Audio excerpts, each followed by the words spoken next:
నేను పెళ్లి చేసుకున్నప్పుడు ఏమిటి వాళ్ళ నాన్న పేరు కూడా తెలీదా?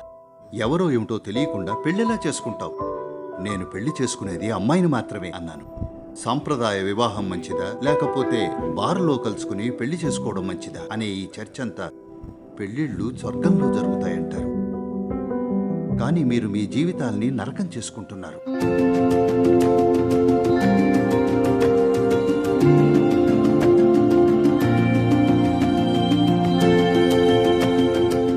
నమస్కారం సద్గురు. ఇండియన్ మ్యాచ్ మేకింగ్ గురించి ఒక నెట్ఫ్లిక్స్ షో బాగా ప్రాచుర్యం పొందుతోంది.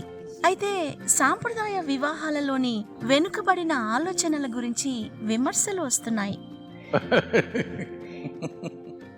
ఈ రోజుల్లో కూడా దీనికి ప్రాముఖ్యత ఉందా? చూడండి, ఒకవేళ మీకు తెలియకపోతే చెప్తున్నాను. ఏదైనా విజయవంతమైందో లేదో దాని ఫలితం చూస్తే తెలుస్తుంది. లక్సెంబర్గ్ చాలా అభివృద్ధి చెందిన స్వేచ్ఛాయుత సమాజం అని చెప్పుకునే ఒక చిన్న దేశం. అక్కడ విడాకుల రేటు 87%. స్పెయిన్లో విడాకుల రేటు దాదాపు 65%.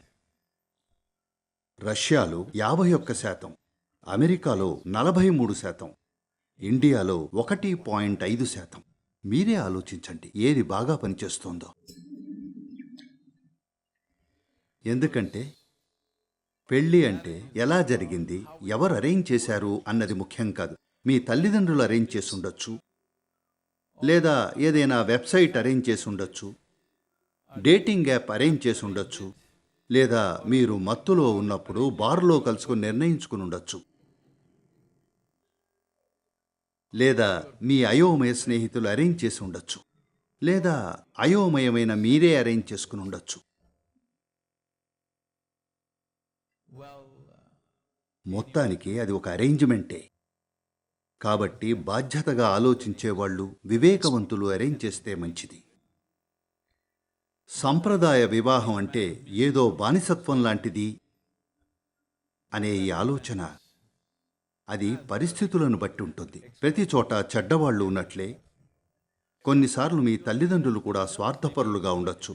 వాళ్ల స్వంత ప్రతిష్ట కోసం, డబ్బు కోసం, వాళ్లకున్న పిచ్చి కోరికలు తీర్చుకోవడం కోసం ఇలాంటి కారణాల వల్ల వాళ్ళు పెళ్లిళ్ళు చేయాలనుకోవచ్చు. సరే, బహుశా వాళ్ళిప్పుడు దర్శనం చూస్తుండొచ్చు. కానీ 2 రోజుల క్రితం ఎవరో ఒక ప్రశ్న అడిగారు. వాళ్ళ అబ్బాయికి అమ్మాయిని చూస్తున్నారట. ఒక అమ్మాయి బాగా చదువుకుంది, అందంగా ఉంది. మరొక అమ్మాయి, ఆమె నాన్నగారు పెద్ద మనిషి, బిగ్ మ్యాన్. ఏది ఎంచుకోము అని అడిగారు. నేను ఒక సింపుల్ ప్రశ్న అడిగాను. మీరు అమ్మాయిని పెళ్లి చేసుకోవాలనుకుంటున్నారా లేక వాళ్ళ ఆస్తినా? ముందు ఇది నిర్ణయించుకోండి, ఎందుకంటే మీకు ఏది ముఖ్యమో నాకు తెలీదు అన్నాను. అది మీ ప్రాధాన్యాల మీద ఆధారపడి ఉంటుంది. మీ ప్రాధాన్యం వాళ్ళ ఆస్తి, పెళ్లి ద్వారా మీదవడం అయితే, మీకు కావలసింది అదొక్కటే అయితే సరే, అది మీ ఎంపిక. అలాంటి జీవితం ఎంచుకున్నారు. When I married, నేను పెళ్లి చేసుకున్నప్పుడు నాకు తన పూర్తి పేరు కూడా తెలియదు, తన తండ్రి పేరు తెలియదు. భారతదేశం కదా, ఆమె కులం తెలీదు, ఏమీ తెలీదు. నేను మా నాన్నగారికి చెప్పినప్పుడు ఆయన, ఏమిటి వాళ్ళ నాన్న పేరు కూడా తెలీదా?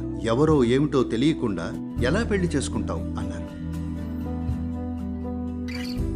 నేను పెళ్లి చేసుకునేది ఆ అమ్మాయినే. సాధారణంగా అమ్మాయితో పాటు వచ్చే ఇతర విషయాలేవి నాకు అక్కర్లేదు. నాకు ఆ అమ్మాయి మాత్రమే కావాలి, అంతే అన్నాను. అందరూ ఇది పెద్ద తప్పు అవుతుందనుకున్నారు. కొంతమంది ఉంటారు, తెలుసు కదా, స్వయం ప్రకటిత సలహాదారులు ఎప్పుడూ ఉంటారు. నేను జీవితంలో ఎవరి సలహా తీసుకోకపోయినా సలహా ఇచ్చేవాళ్ళు మాత్రం ఎప్పుడూ ఉంటారు. వాళ్ళు నువ్వు జీవితంలో పెద్ద తప్పు చేస్తున్నావు, ఇది విఫలమవుతుంది అన్నారు.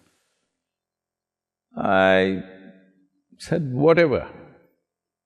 నేను ఏది జరిగినా ఎలా జరిగినా నాకు ఇదైతే తెలుసు, అది నా చేతుల్లోనే ఉంది. నా జీవితాన్ని నేను నాశనం చేసుకుంటానా లేదా విజయవంతం చేసుకుంటానా అన్నది. ఎందుకంటే మీరు ఎవరిని పెళ్లి చేసుకున్నారు, ఎలా పెళ్లి చేసుకున్నారు, ఎలా అరేంజ్ అయింది, ఎవరు అరేంజ్ చేశారు అన్నది ముఖ్యం కాదు. మీరు ఎంత బాధ్యతగా జీవిస్తారు అన్నదే ముఖ్యం. కాబట్టి సంప్రదాయ వివాహం మంచిదా లేకపోతే బార్లో కలుసుకుని పెళ్లి చేసుకోవడం మంచిదా? నా ఉద్దేశంలో మీరు ప్రశాంతంగా ఉన్నప్పుడు మీరు తీసుకునే నిర్ణయాలు కాస్త మెరుగ్గా ఉంటాయి. 18-20 ఏళ్ల వారు యువతి యువకులు పెళ్లి చేసుకోవాలనుకుంటే వాళ్ళు ఎవరిని చేసుకుంటారు? వాళ్లకు తెలిసిన వాళ్ళు కొంతమందే. జీవితంలో వాళ్లకు పరిచయం ఉన్న 10 మందిలో ఎవరినో ఒకరిని చేసుకుంటారు. 3 నెలల్లోనే అర్థమైపోతుంది. కానీ చాలా దేశాల్లో చట్టం ఉంది, కనీసం 2 ఏళ్ల పాటు మీరు బాధ అనుభవించాలి. జైలు శిక్షల అన్నమాట. తప్పు చేశారు అంటే కనీసం 2 ఏళ్ల పాటు మీరు బాధపడాలి. ఆ తర్వాతే విడాకులు తీసుకోవచ్చు. చాలా దేశాల్లో ఈ చట్టం ఉంది. చాలా మతాలు విడాకులు తప్పు అని చెప్తాయి, విడాకులు తీసుకోకూడదు అంటాయి. You cannot divorce. కానీ అలాంటి మతం ఉన్న చోటే విడాకుల రేటు చాలా ఎక్కువగా ఉంది. అంటే దేవుడి ఆదేశాలు కూడా సంబంధాలు తెగిపోకుండా ఆపలేకపోతున్నాయి, చట్టాలు కూడా ఆపలేకపోతున్నాయి. ఇది అర్థం చేసుకోవాలి.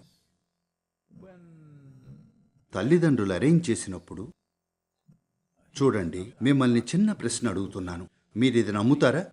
వాళ్ళ నిర్ణయం అత్యుత్తమైంది కాకపోవచ్చు, కానీ తల్లిదండ్రులు మీ మంచి కోసమే ఆలోచిస్తారని నమ్ముతారా? కానీ మీరు వాళ్లకన్నా పరిపక్వత సాధిస్తే అది వేరే విషయం. అప్పుడు మీ సొంత నిర్ణయాలు తీసుకోవచ్చు. కానీ అరేంజ్డ్ మ్యారేజ్ అన్న పరిభాషే తప్పు. అన్ని పెళ్ళిళ్ళు అరేంజ్ చేసినవే. ఎవరు అరేంజ్ చేశారన్నదే ప్రశ్న. నా ఉద్దేశంలో మీ గురించి బాగా ఆలోచించేవాళ్ళు, మీ సంక్షేమం కోసం చూసేవాళ్ళు, ఎక్కువ మందిని తెలిసిన వాళ్ళు అరేంజ్ చేస్తే మంచిది. ఎందుకంటే ఈ ప్రపంచంలోనే బెస్ట్ వ్యక్తిని మనం కనుక్కోలేం. వాళ్ళు ఎక్కడున్నారో మనకు తెలియదు. మనకున్న పరిచయాల్లో మనం చూడగలిగిన బెస్ట్ సంబంధం ఏమిటి? చేయగలిగింది ఇదే. Good thing we can put together, that's all it is. నేను చెప్పిన వివిధ దేశాల్లో విడాకుల రేటు ఇంత ఎక్కువగా ఉండడం అనేదే తెలుపుతుంది. ఇక్కడ సక్సెస్ రేట్ స్పష్టంగా తెలుపుతోంది. తల్లిదండ్రులు పెళ్లి అరేంజ్ చేసినప్పుడు అది కాస్త మెరుగ్గా ఉంటుంది. ఎందుకంటే వాళ్ళు దీర్ఘకాలికంగా ఆలోచిస్తారు. ఆ అమ్మాయి వేసుకున్న డ్రెస్ మీకు నచ్చింది, ఈ రోజే పెళ్లి చేసుకోవాలనుకుంటారు. సరే, రేపు ఉదయం ఆమెతో ఏ సంబంధం వద్దని మీరే తెలుసుకుంటారు. ఎందుకంటే 18-20 ఏళ్ల వయసులో అనేక నిర్బంధాల వల్లో లేదా స్నేహితుల ఒత్తిడి వల్లో ఇంకా దేని వల్లో మీరు జీవితాంతం నిలబడని నిర్ణయాలు తీసుకోగలరు. లేదా కొన్నిసార్లు మీకు ఎవరితోనైనా బాగా కుదిరి అది సఫలం కావచ్చు, అది వేరే విషయం. కాబట్టి అరేంజ్మెంట్, ప్రతిదీ ఒక అరేంజ్మెంటే. దయచేసి అర్థం చేసుకోండి. మీరు ఏదేదో అనుకోవచ్చు, మీ భావోద్వేగం అరేంజ్ చేసింది, లేదా మీ లోభం అరేంజ్ చేసింది, లేదా మీ ఆప్తులు అరేంజ్ చేశారు.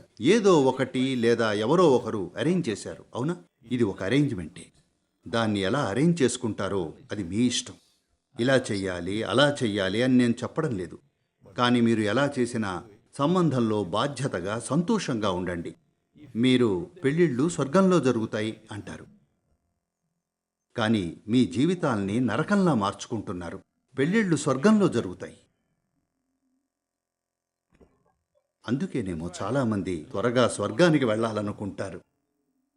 పెళ్ళిళ్ళు జరిగేది అక్కడే కాబట్టి అక్కడికే వెళ్ళి సెటిల్ చేసుకోవాలనుకుంటారు. లేదు, ఇది అర్థం చేసుకోవాలి. మీ అవసరాల కోసం శారీరకమైన, మానసికమైన, భావోద్వేగపరమైన, సామాజికపరమైన అనేక అవసరాల కోసం మీరు ఒక జంటగా అవుతున్నారు. మీరు ఎప్పుడూ నా అవసరాల కోసమే నేను నీతో ఉన్నాను అని గుర్తుంచుకుంటే బంధాన్ని బాధ్యతగా నిర్వహిస్తారు.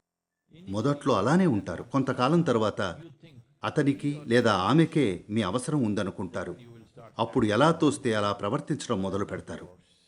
అప్పుడు మీ సంబంధంలో రకరకాలుగా చెడు మొదలవుతుంది. ఒకసారి ఇలా జరిగింది.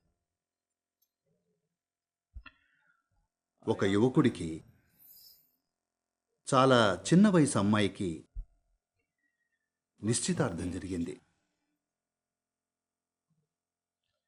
ఒకసారి ఇలాంటిది కాదు, ఉంగరం రాయి ఉండాలి.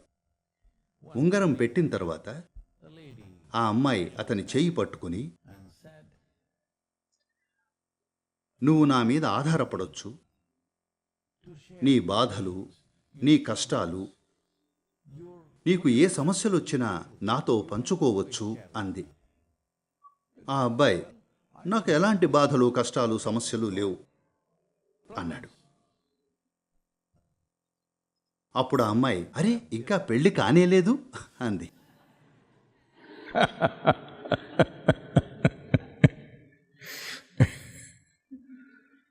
So,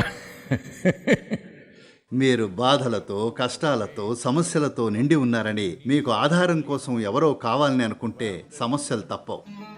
మిమ్మల్ని మీరు ఒక ఆనందమైన, అద్భుతమైన వ్యక్తిగా మార్చుకోండి. అప్పుడు మీరే చూస్తారు, మీ పని కూడా అద్భుతంగా ఉంటుంది, మీ ఇల్లు కూడా అద్భుతంగా ఉంటుంది, మీ వివాహం కూడా అద్భుతంగా ఉంటుంది, అంతా అద్భుతంగా ఉంటుంది. ఎందుకంటే మీరు అద్భుతంగా ఉన్నారు. దీన్ని ఫిక్స్ చేయకుండా ఎవరో మిమ్మల్ని ఫిక్స్ చేస్తారని అనుకుంటే మీకు సమస్యలు తప్పవు. ఆపై దురదృష్టవశాత్తు ఆ వ్యక్తికి కూడా